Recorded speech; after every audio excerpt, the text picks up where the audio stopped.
আসন্ন রমজানে জিনিসপত্রের দাম দ্বিগুণ হয়ে যাবে, আরও বেশি হতে পারে। আসন্ন রমজানে জিনিসপত্রের দাম অনেক বেড়ে যাবে। কি করবেন এখন? আপনি না হয় সামর্থ্যবান কিছু খেয়ে পরে বাঁচতে পারবেন, যার সামর্থ্য নাই সে কি করবে? কিভাবে আমরা চলবো তাহলে?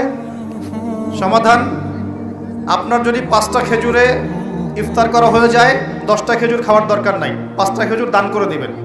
পারা যাবে ইনশাল্লাহ? যদি আপনার একটা কাপড়, একটা ড্রেসে ঈদের পোশাক হয়ে যায়, আরেকটা কেনার দরকার নাই, ওইটা অন্য কাউকে দান করে দিবেন ইনশাল্লাহ। পারা যাবে? বাংলার মাটিতে প্রতি 5 জন মানুষের মধ্যে একজন হচ্ছে দারিদ্র্য সীমার নিচে বাস করে।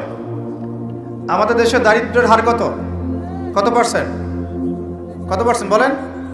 20%। কত পার্সেন্ট?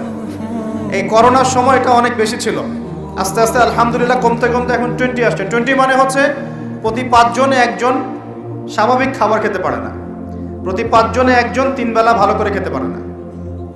এখন রমজান মাসে কি করি আমরা? আমরা 4 জন মিলে ওই ভাইয়ের দায়িত্ব নেই, তাই করি না?